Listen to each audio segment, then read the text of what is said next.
Hey everybody, it's Jason from the Texas Gun Vault 2, and boy oh boy do I have a lot to talk about today, because I was able to go over and meet a couple of subscribers and fans of the channel, and they have lent some more guns to the channel. And I got a little bit of a backlog right now on videos that I have to make, but luckily this month, as I mentioned in a previous video, I will have some time off, and because I'm a teacher, and during the Christmas break, and between all of my performances I have to do as a professional musician, I'm going to treat the Texas Gun Vault like a full-time job. I'm going to wake up in the morning and just work on these videos, because I got so many to make. I got to have about 4 product reviews. I think I got 2 or more things coming. And then yesterday I met Richard. He lent 2 guns to the channel. And then I met somebody that has been a Patreon supporter for a while, and I guess goes between here and North Carolina. His name is Colin. And he's like, yeah, I have a few guns for you to review if you'd be interested. I'm going to be in town working on my house. And I was like, sure, okay. Because I guess he has his property all over the place. And he's like, yeah, I'm working on one of my houses, and I'm going to be in town for about a month and a half or 2 months or whatever. And I got a bunch of guns if you're interested in reviewing to review. And I was like, yeah. And so I got to meet him yesterday, have lunch with him, and anyway, so he started to show me the guns he had, and I was like, okay, he's going to have like 2 or 3, and he kind of gave me a list of what he had. And I said, I'd be interested in these because these are the ones maybe I haven't reviewed, or ones that I think my subscribers would be the most interested in. And pretty much he brought them all. So, I mean, I have a lot of work to do, but I wanted to show you what the upcoming projects are, and of course, give a huge shout out to Richard and Colin.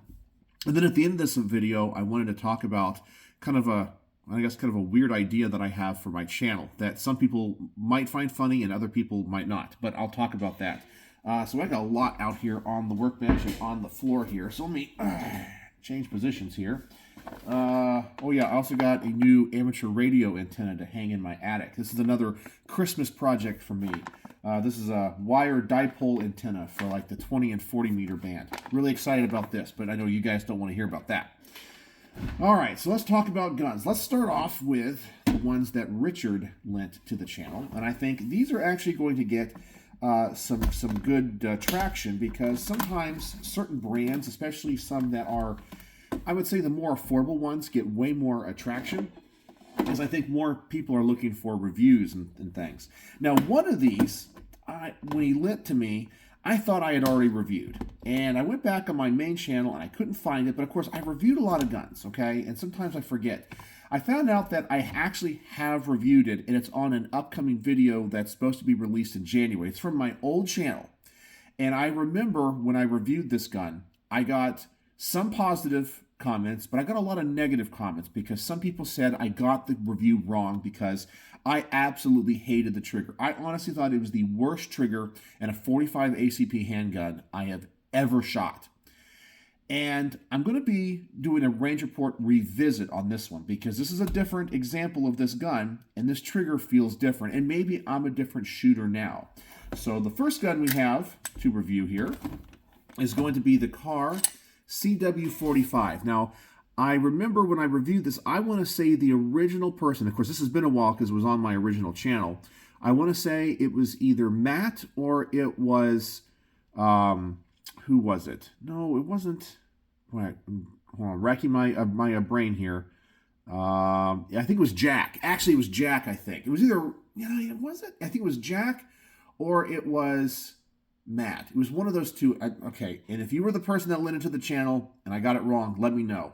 It was one of those two. But this one is on loan from Richard, and I can tell you the trigger on this one is definitely a lot better. So it's still kind of a sucky trigger in that it doesn't really have a wall, but it's a lot lighter. It's a lot lighter than that other example. And Richard was telling me that these guns shoot better the more you shoot them. Like they really have to be broken in. I guess Car recommends 200 rounds, but I'm assuming this one has a lot more than that. And that trigger is a lot lighter. It still doesn't have a good wall or a staging, but he says this is not a gun designed for, target shooting. It's designed for concealed carry. And he also discovered, or maybe this is common knowledge, but he also told me, because one of the complaints I had in the original video is these magazines. And from CAR, they hold 6 rounds, and then you get, of course, 1 in the chamber. But guess what? Officer size 1911 magazines also work in the gun. So you can get 7 rounds, because those officer size 1911 magazines can carry 7.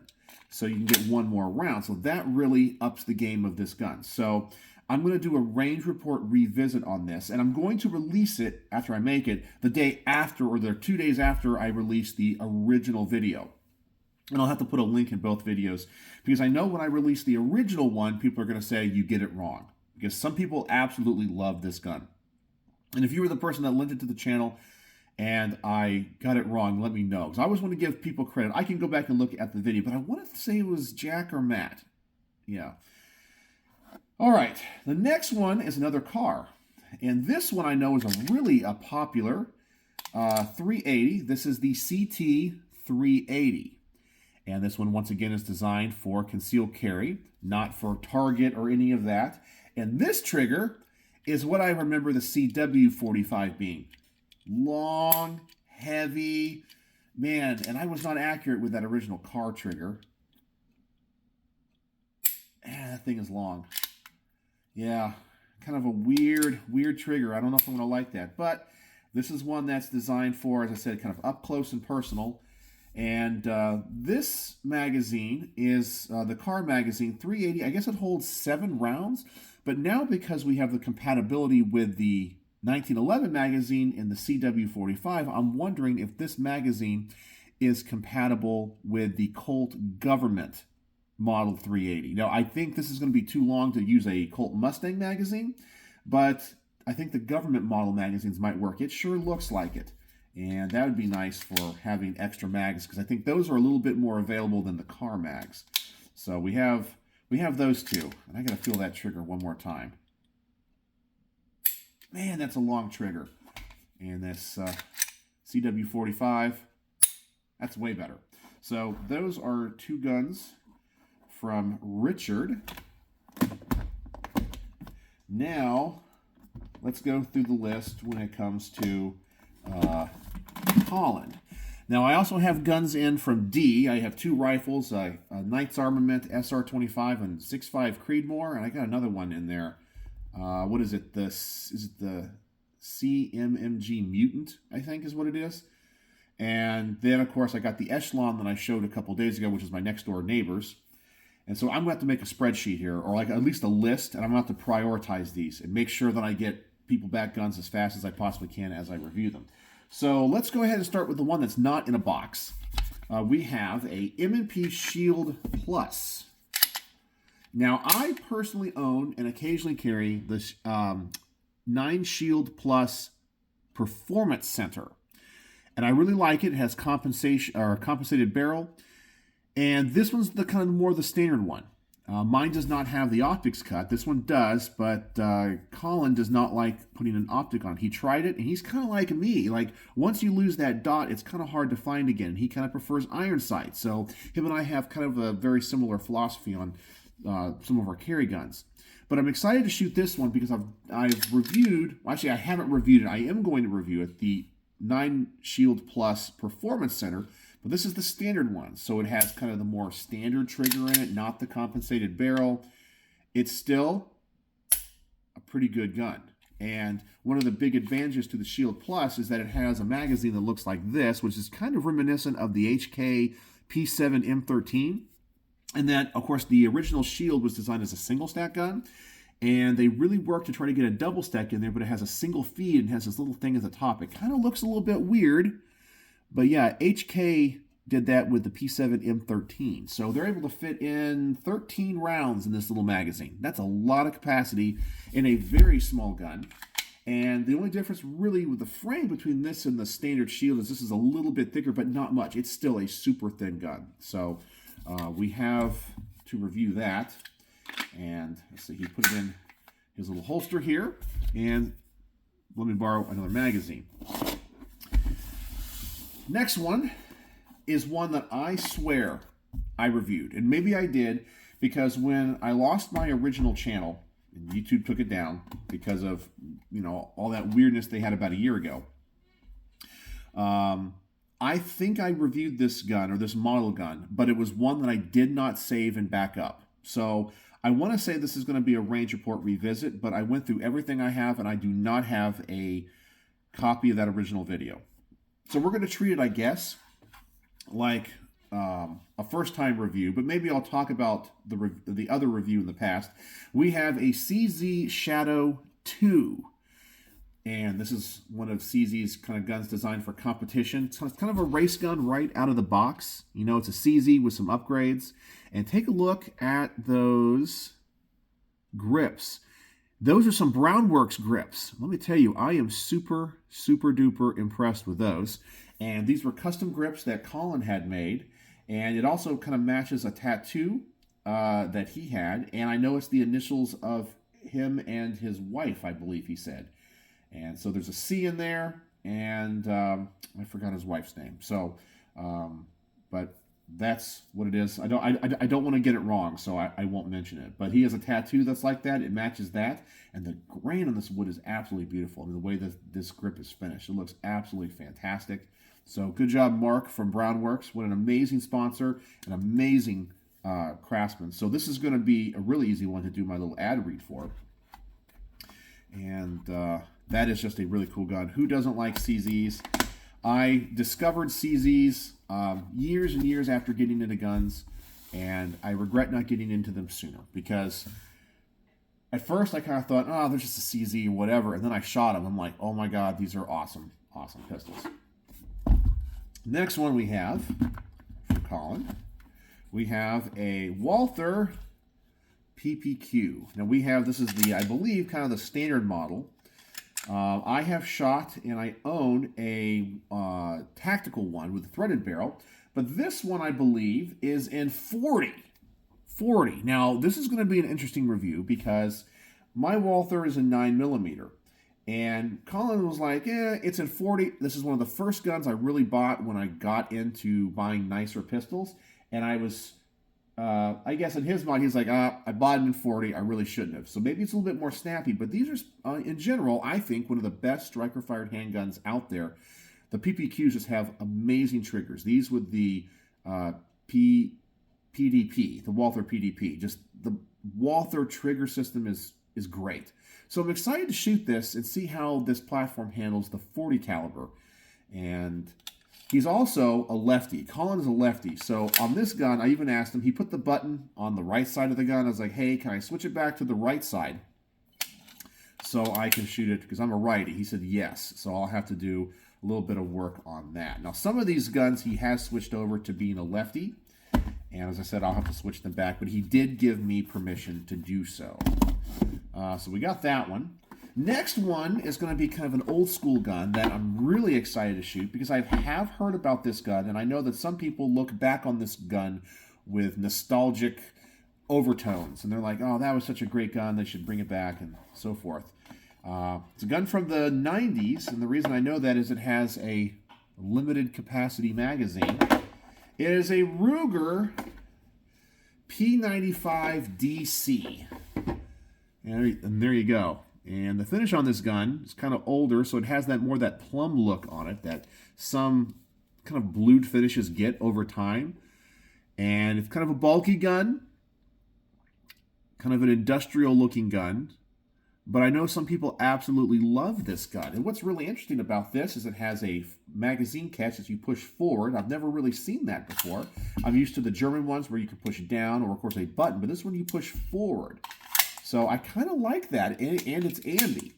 Definitely a little bit different. I'm kind of impressed with that. It has a slide-mounted decocker on it, and that is ambi as well. This one is chambered in 9mm, and what's really interesting about this is this slide is so easy to rack. Like it has like, it feels like no spring tension.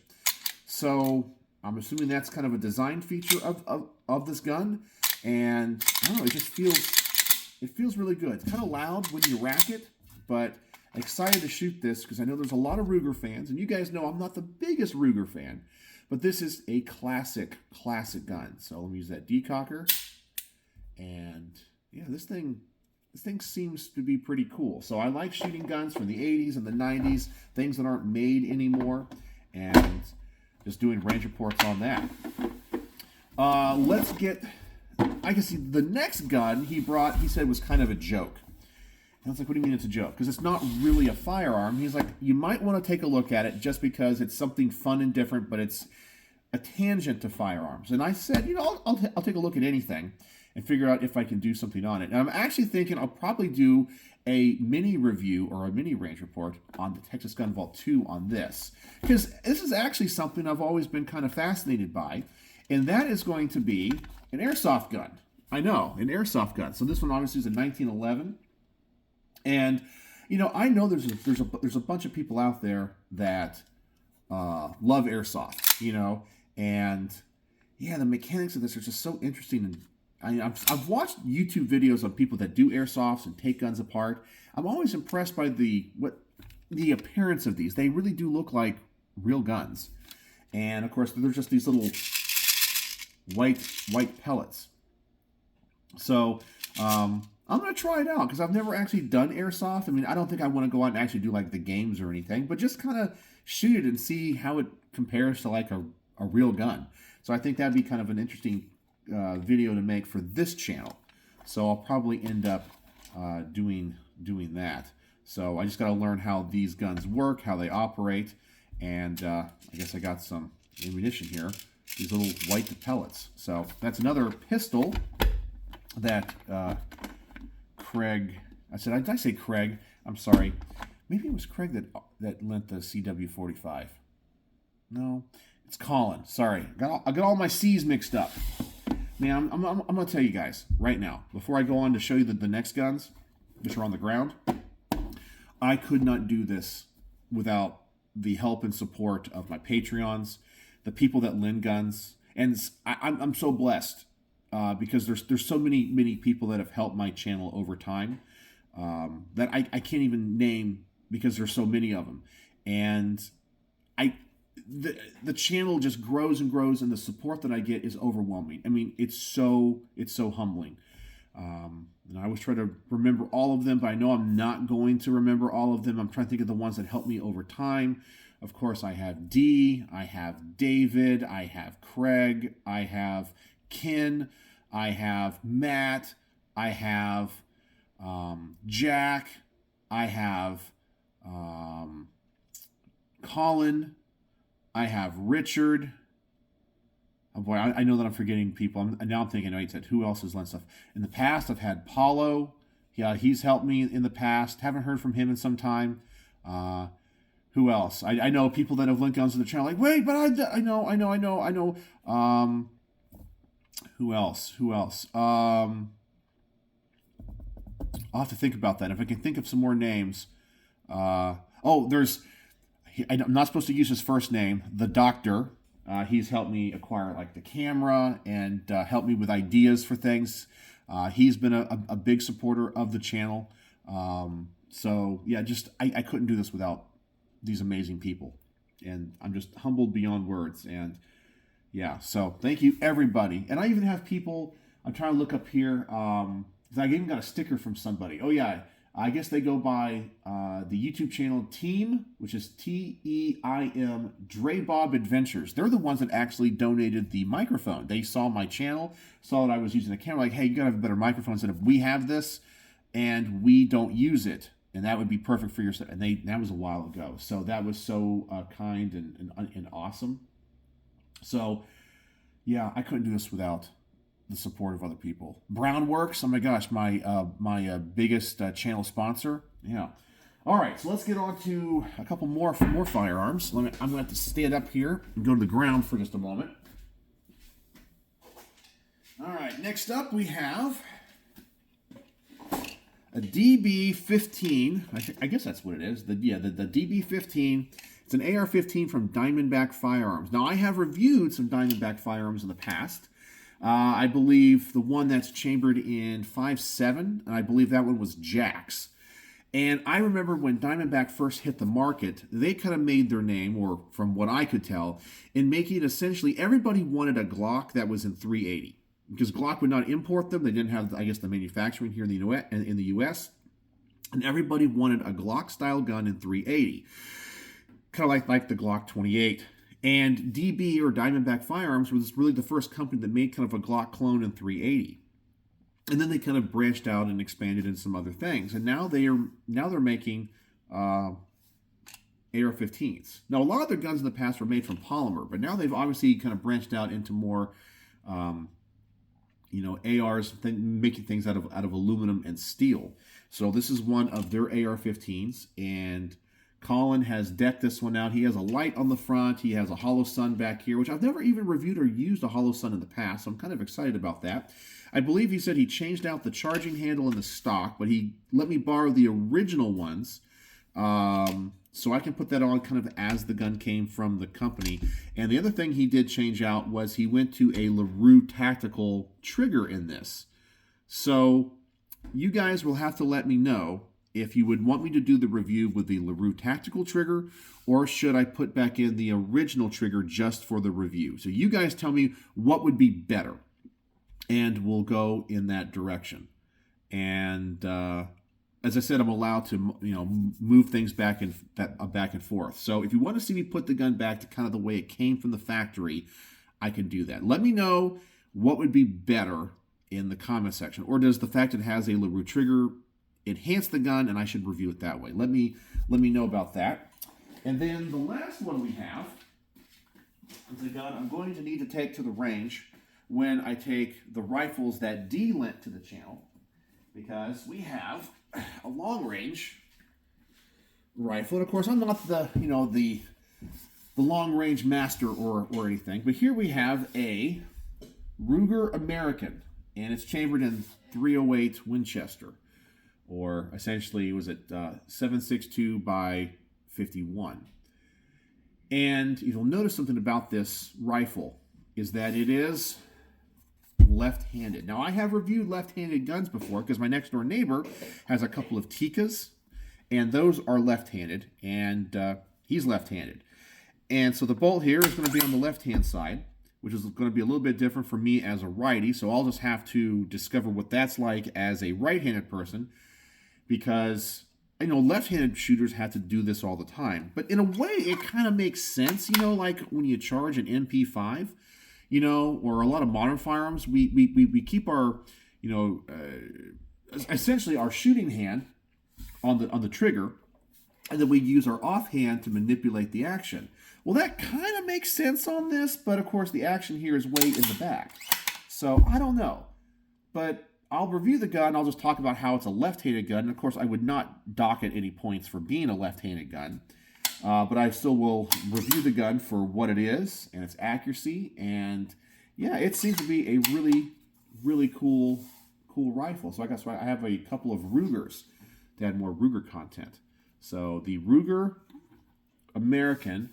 And Colin said that I can remove this brake here in the front, I guess, or maybe it's a flash hider or a blast deflector or something. And he has the original thread protector for it. So I might do that. So that's what I have on the table. Then the two guns from D, and I got like 4 product reviews to do. So as you guys can see, I got a lot of work ahead of me for the kind of the Christmas break. So I'm going to essentially make this a job. I'm probably going to wake up at like 8 o'clock. My wife has to work, unfortunately. So I'll probably just kind of wake up maybe when she does, and I'll just come out and just pop out videos and just work on them. Because when I go to the range, typically I'll go to the range with about 2 or 3 guns at a time, and then I'll come back. I got to edit the range stuff, do the bullet point scripts, and it takes me a long time. Every range report you see takes, I would say for a 30-minute range report, I have about 5 hours in it, 5 to 6 hours of work. And so on these range trips, I might have to do 3 or 4 guns, and I'll probably have to do something I don't want to do, which is, my wife is a good camera woman. It's always fun to go have her go with the range with me. She gets to shoot the guns. But on some of these, because there's just so many, I may have to just take my tripod and do it that way. I'll probably especially do that for the long range stuff. And just do that when the range is probably not as full during the day, the working week, when I have off. So those are the guns I have in for review. and a lot of work ahead. So what do you guys think? Tell me about the... Wait. I think there's one more. Hold on. Is there one more? There is one more. Hold on. I see. There's so many. I forgot. Hold on. 1 second.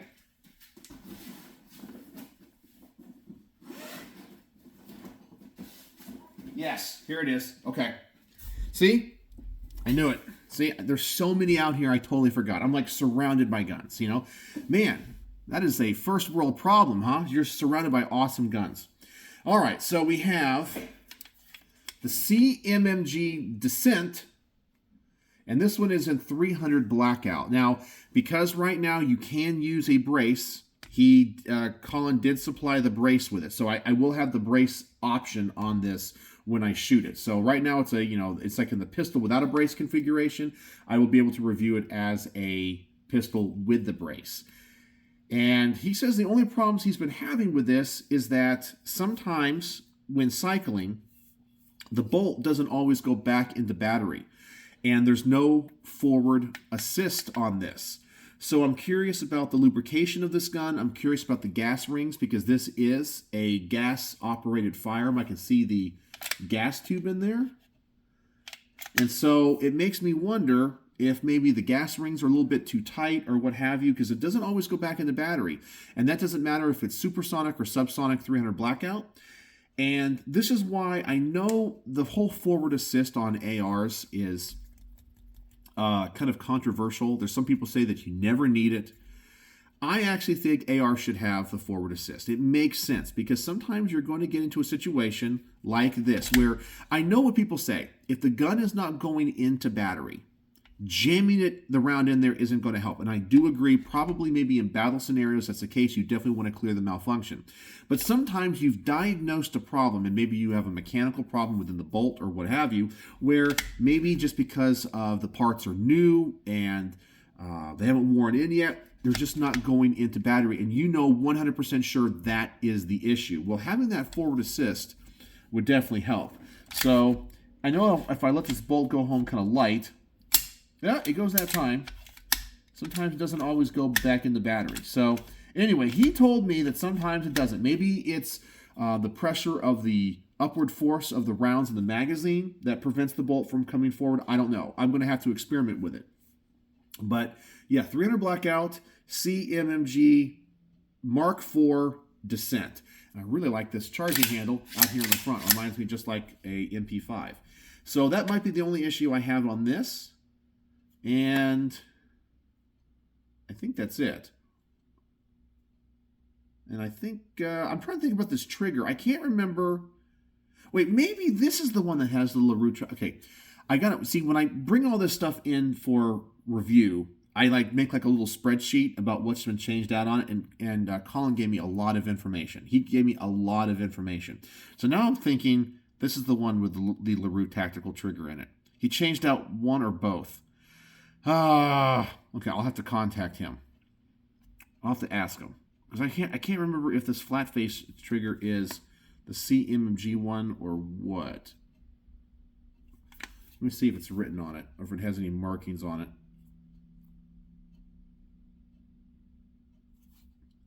No, maybe this is the LaRue Tactical.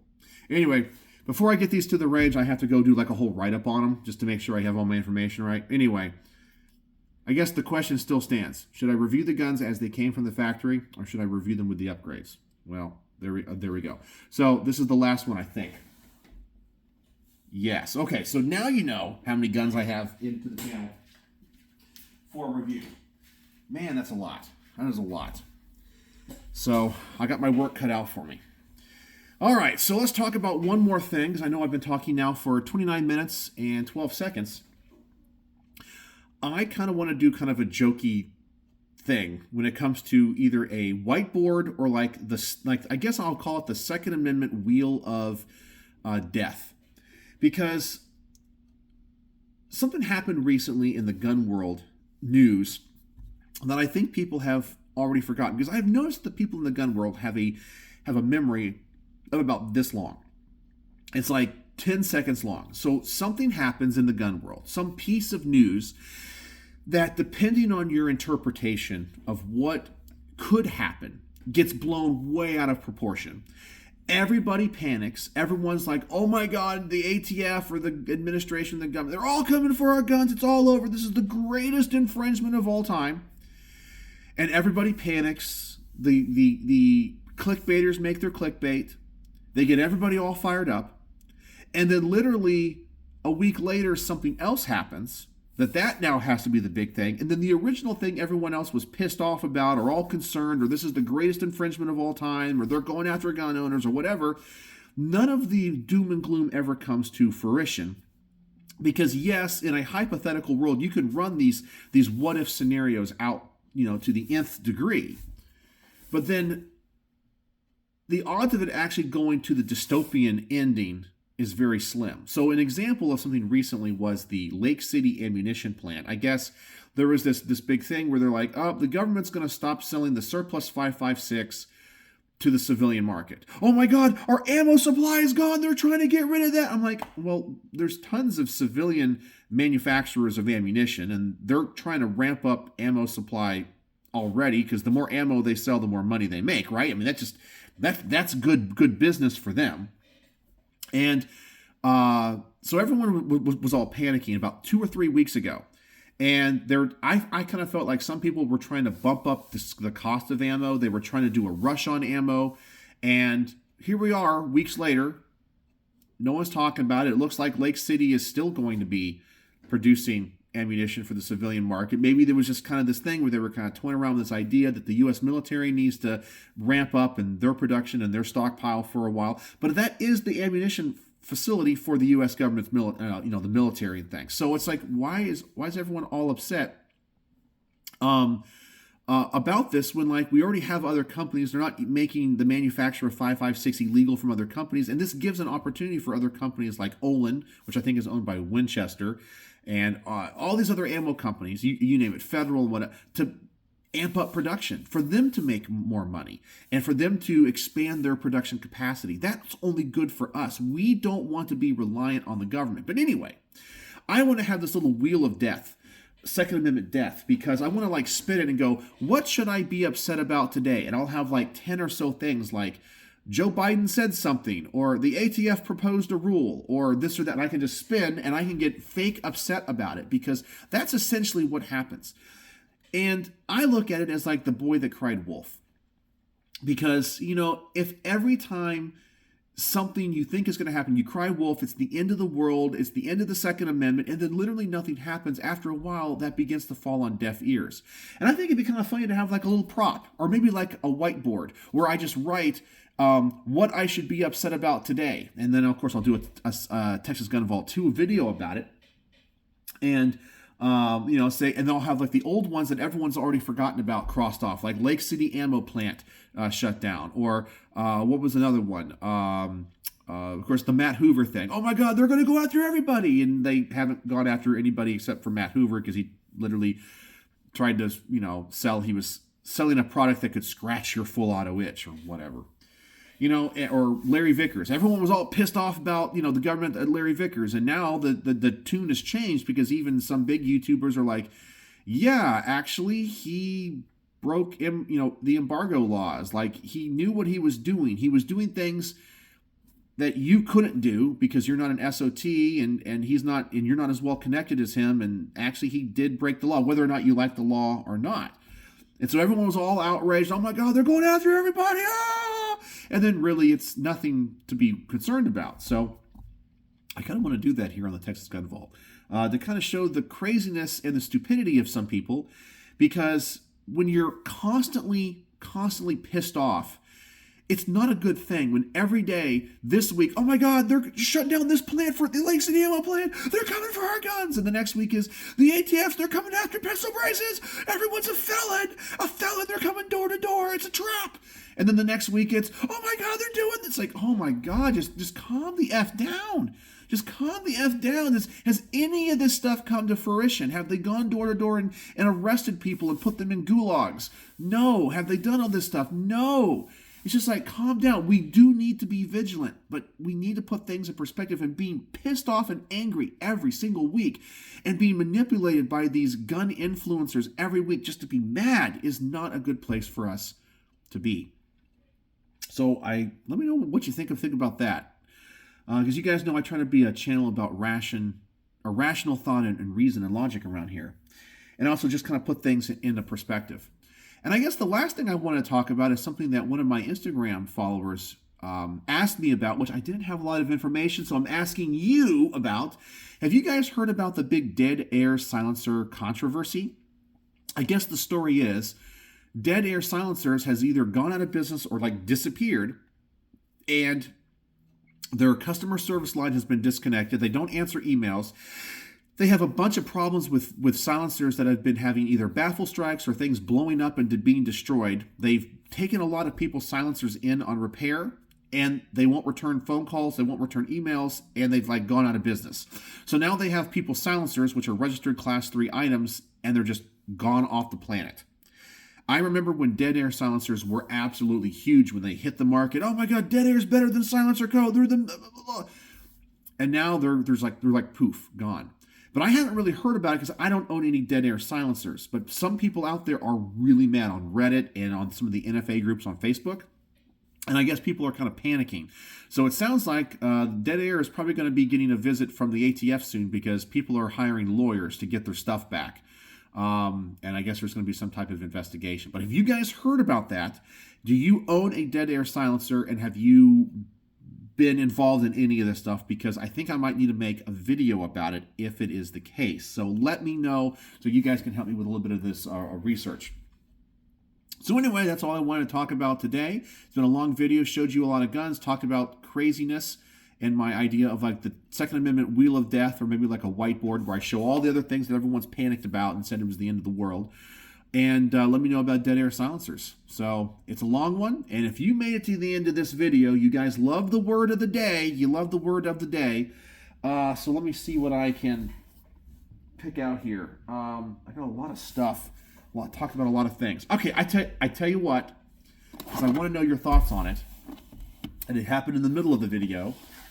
Say the word Airsoft. Airsoft in your comments somewhere, and let me know what you think about Airsoft. And should I do a Texas Gun Vault 2, just kind of a fun video, not like a full range report, but talk about airsoft guns and maybe compare this 1911 to a real one. And because I know that some people that are into guns, they like to go play those airsoft games, but also some people that can't own real firearms, if you live internationally or in a jurisdiction, airsoft's the only way you can go. You kind of get to, scratch that itch of owning a real firearm. And maybe they're just kind of fun, Maybe you can use them for, dry fire practice, or I guess indoor target practice, or trigger discipline and all that kind of stuff. So let me know. Use the word airsoft in the comment section, and let me know what you think about all that. So long rambly video, 38 minutes. This might be the longest Texas Gun Vault 2 video ever. So let me know what you think about any of this in the comment section below. Thank you, everybody that supports my channel. I am honored and humbled. So, as always, thanks for watching.